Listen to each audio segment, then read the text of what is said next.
Everyone, what's going on? We are here. Time for some grilling Torah.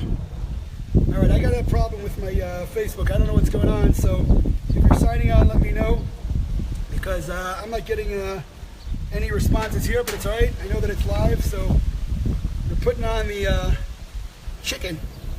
All right, so before I start, I want to let everyone know that if you're listening, of course, I love the fact that people are signing in always to listen. It's always a pleasure to have people here. And I want to let you all know that a couple of things that I need your help with. All right, now everyone's in. Good. We got Michael Miller's in. Banish is in. How you doing?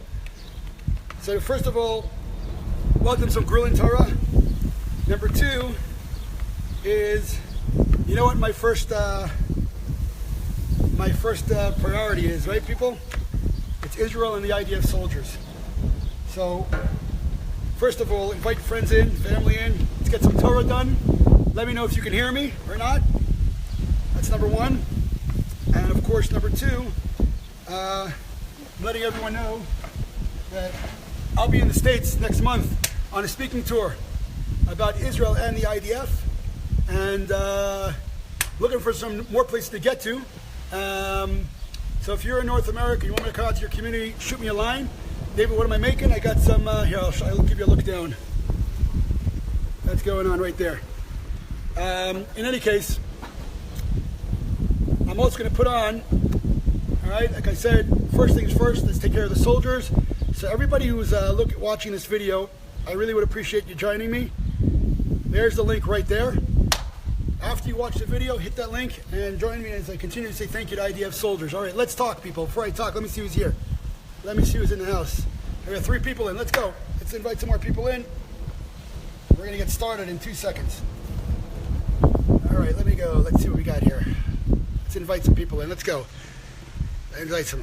Jennifer, Kel, Ricky, Gracie, Allison, Tova, Stephanie, Avi, Abel, Herb, Friedberg, Jason. I'm inviting friends in. And, of course, those of you listening, I would have no opposition to inviting other people in to listen to the Grill and Torah. Got some really cool updates to give you. Tova's in the house. What's going on, Tova? All right, Tova, how was yesterday, by the way? How was Yom Yerushalayim? What do you have to say? From 1 to 10, what do you give it? All right, we're going to get started right now, people, all right? So, I'm, by the way, using this really cool selfie stick that's also a tripod. See, no hands? And it was actually given to me by Jane Keel. Those who don't know Jane Keel, it's Jerusalem. Jane is her name. She's from Denmark, and she's a big lover for Israel. And when she saw my videos and going, you know, what are you doing? Let's see, by the way, who's sharing the video. I'll give you a shout out. When she saw my videos were nice and shaky. Good morning, Diana. She said, you can't do this anymore. So she bought me this selfie stick for my birthday. So my videos are a little bit more stable, thank her. Nana's in the house. Shabbat Shalom. Not yet. We're getting there. All right. So first of all, like I said, I put up a link above, a link that's going to help us continue saying thank you to soldiers. By the way, if you can't hear me, let me know. All right. So exciting week this week. This week we're starting a new book, Bamidbar, which literally in English means the desert. I'm not sure what they call it in English and in the Christian, but Judaism it's called the desert. And it's starting our traveling for 40 years through the desert till we get to the promised land, the land of Israel.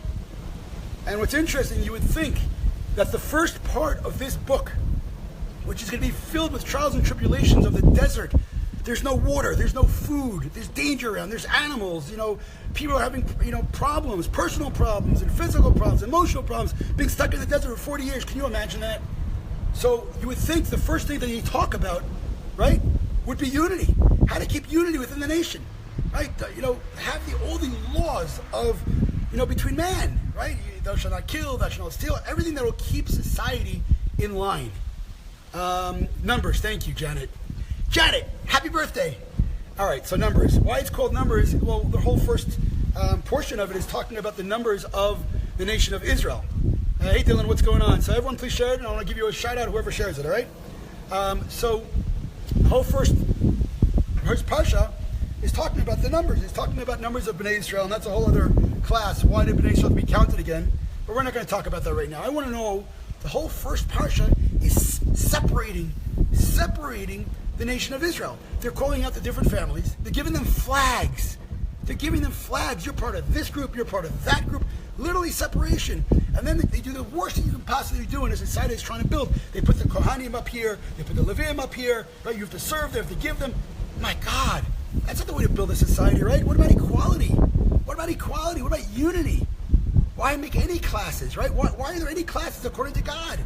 Right? God is, Hashem karov l'chol karav. God is close to all that call Him. So what is with the classes?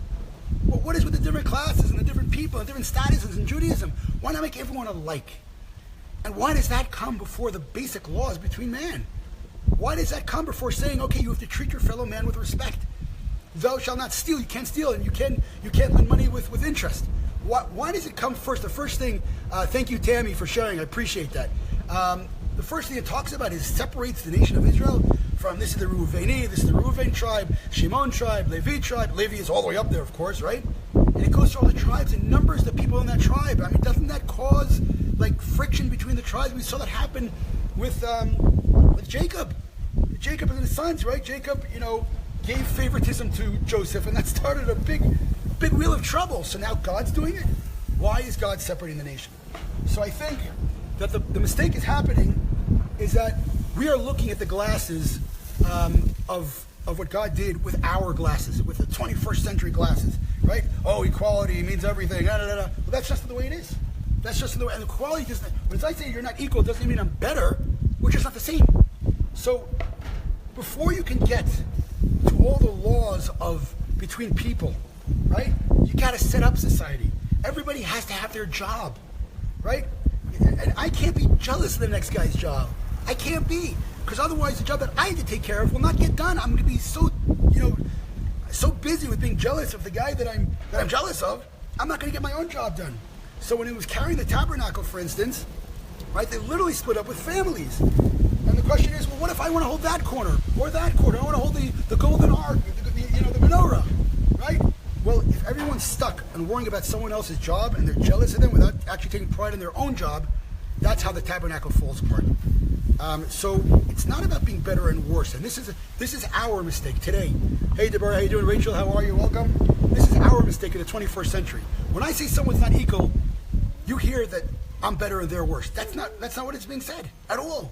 The Levites are up there. The Kohanim, the Leviim are up there. The high priest and the Levites are all the way up there, right? That doesn't mean that they're better than me in a person. In other words, I'm not allowed to sacrifice, or somebody's not allowed to sacrifice my life for the life of a Levite or a Kohen. Blood is blood. There's no such thing in Judaism that for a priest, right? For a priest, a Kohen, I who's not a priest, I'm allowed to kill myself, save him. No such thing. No such thing. So it's not about the person is better or worse. It's about what their job is in this world. And this is what I think today, I'm just going to invite more people in, and I appreciate if everyone here can share it. I think today we're really mixed up with this. In other words, when we start with the sexes, the male and female, right? So everybody's crazy about that, saying, you don't believe men and women are equal. Guess what? They're not. And I'll explain that in 1 second. That doesn't mean one is better than the other. That just means they're not equal at all whatsoever. I can't have a baby. I can't have a life growing inside me. It's impossible, right? So does that mean women are better? In that case, they're certainly better than me, for sure. But the point is that if I'm jealous of that, what is it going to help, right? I can't do that anyway. Dan, man, is in the house. Okay, so what Kadosh Baruch Hu is doing, what God is doing in this parsha, He's setting up society, saying, look, there are jobs and there are things that everybody. There are things that everybody has to do. The Kohanim and the Leviim have their job, okay? The Israelim, the regular people have their job. Like I said, the regular people, that doesn't mean that they're worse than them. They just have a different job, and the Kohanim and Leviim, yes, are dealing more with the things that are close to the tabernacle and the temple. That's true, but it doesn't make them better people. It gives them bigger responsibility. You got to understand that difference. Different does not mean less. Different just means different. Women are different than men. In Israel, there's this new age thing of putting girls in the combat, units. And again, whether I agree with it or not, it's completely irrelevant right now. I'm not even going there. What I am going there, it's funny that those people talk about equality, for instance, in the military. Let's say I believed in it. I'm not going there. So when we have to hop over the wall So they put a stool down for the women. Now, if I was a woman and I'm trying to prove my equality, I'd be offended by that stool. I would throw the stool out the window. I'd say, no way. Right? The WNBA, I'd be offended by the WNBA. Why is there a women's NBA? Let them play with the men. Right? So if you really believe in equality, that should happen. But we all understand men and women are different. Different. Physiology and emotionally, they're different. Okay? Not better or worse, just different. So when it comes to the nation of Israel, the Levim, the Kohanim Levim are up there. They're dealing with the temple. They're dealing with the tabernacle. And yes, the rest of the nation does have to take care of them. That is true. And what was really strange is the Torah in Bamidbar. The reason it's called numbers is because the Torah literally puts numbers on all the tribes. It gives you the exact numbers of the people in that tribe. Why is that important? Why is it important to number how many individuals are in each tribe? Okay? Say frankly, who cares? In fact, I know there are 12 tribes. In fact, I know the leaders of the tribe. That's also who cares, by the way. Right? But why do I have to know the numbers? What is the big deal? I always ask that question. I never really received an answer. What is the difference? How many people are in each tribe? And I think, by the way, that the answer might be the following. It's not a matter that the number is important in terms of 23,000, whatever. No, that's not the importance. The importance is that every individual does count. The tribe is not the tribe without every single individual. Okay, lahavdil elef havdalot, right? The difference, and I say in English, like a different God of our enemies who numbered the Jews. They didn't want to miss one Jew to kill them. Not one Jew they want to miss to kill them. So they numbered them on their arms. Well, this counting is just the opposite. God has numbered the tribes not for anything negative, to give a message that every single individual in that tribe is important. Every single one. I'm going to give you an example, again, the difference, but you'll understand it. Right? This past Memorial Day, that is 23,445, if I remember correctly. Right? So people say that number, blah. No, it's every person was a story on their own. The numbers are important to understand that, yes, the klal, the general population of the tribes and of Israel, on a general one, nation of Israel is one, very important. But that one can't survive without every single individual. And therefore the numbers are important. It seems so mundane in a world like ours, where it's iPhone and iPad and everything. So we don't even look at the general public. It's me, right? So that's one side of the coin. The other side of the coin is someone who says, well, I'm not important. I'm not important in this world, and I shouldn't do anything because I can't do anything. I'm no one. That's a second mistake. It's just as bad as the first one, by the way. Okay? In Judaism, we say that if I'm not only for me, then who am I? But if I'm not for myself, then who will be for me? In other words, you have to understand, according to Judaism, that the world was created for every single individual. Every single individual has a responsibility to fix the world, to make it a better place, right? To tell the truth. And that is on everybody's head. It's not just on the leaders. In other words, there's some religions who believe just the holy people, the priests, or whatever it is, it's their responsibility. Not in Judaism. No way. No way. And the proof of the pudding is that when God calls the nation of Israel, he talks about the idea of a Kohen, right? Goy Kadosh, a holy nation, right? Shabbat Shalom, Abraham, how you doing? Welcome. Wow, welcome, Kelsey. How you doing?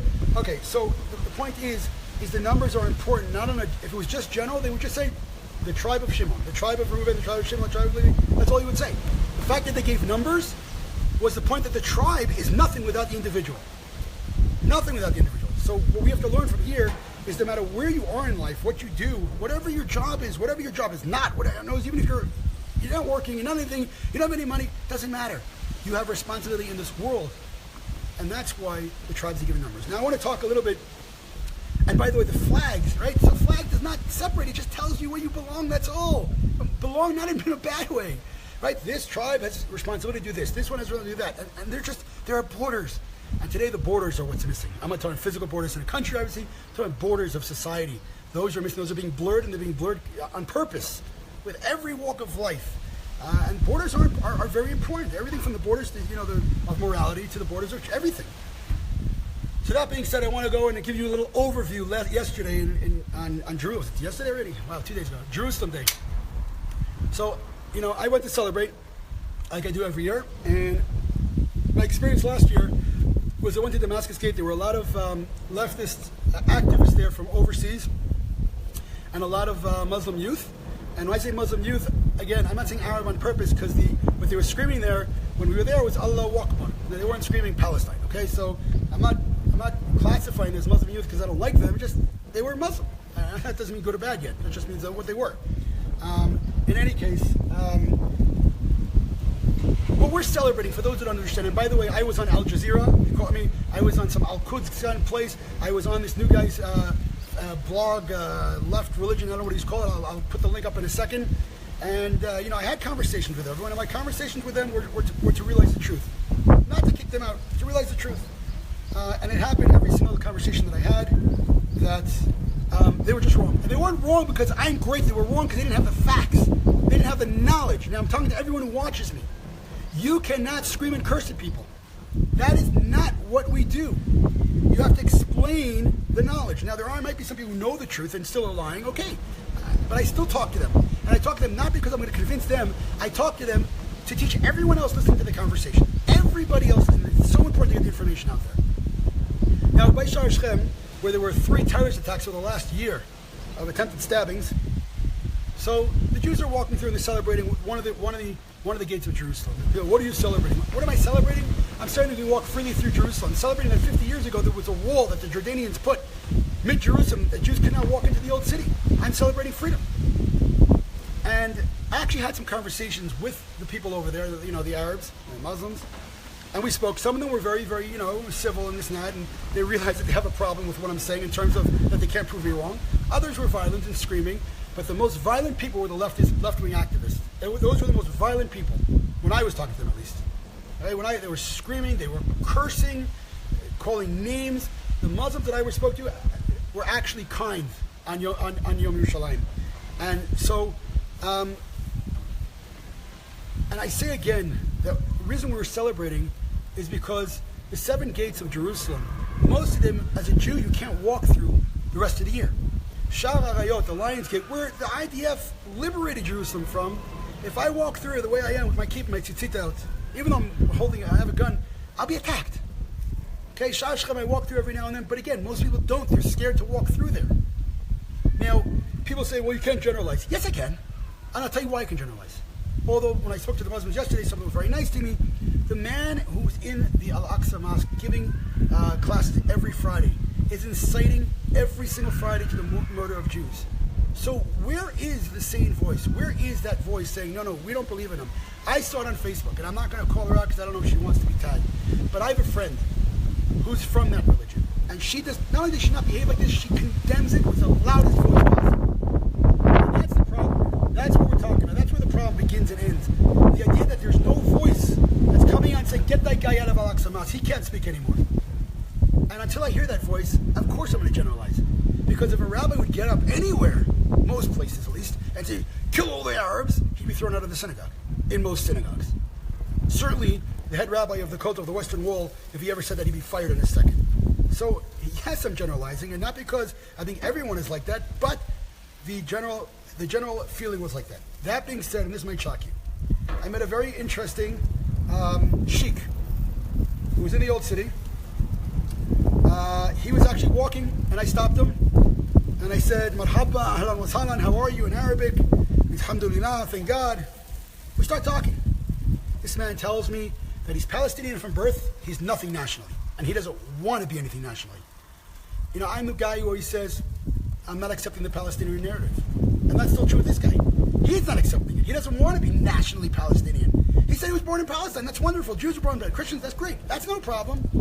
But he's not saying that gives him any kind of national right. Peaceful guy, loving guy. He actually has a house up on Devorah. You're not being very, very, accurate. And believe, you know me well. That's not accurate. Okay? It doesn't mention Jews and doesn't mention Christians. But we're not going to there right now. Okay? Devorah, we'll talk about it afterwards. What I am saying, though, is the following. And this I said to Al Jazeera, which of course they cut out. Okay? She asked me, is it nice that this march is only for Jews? I said, march is not only for Jews. I wish the Arabs would dance with us through the old city of Jerusalem. Think about it for a second. Think about it for 1 second. What we built, the Jewish people in Jerusalem, everything from the train to the medical to every service there, in Jerusalem I'm talking about.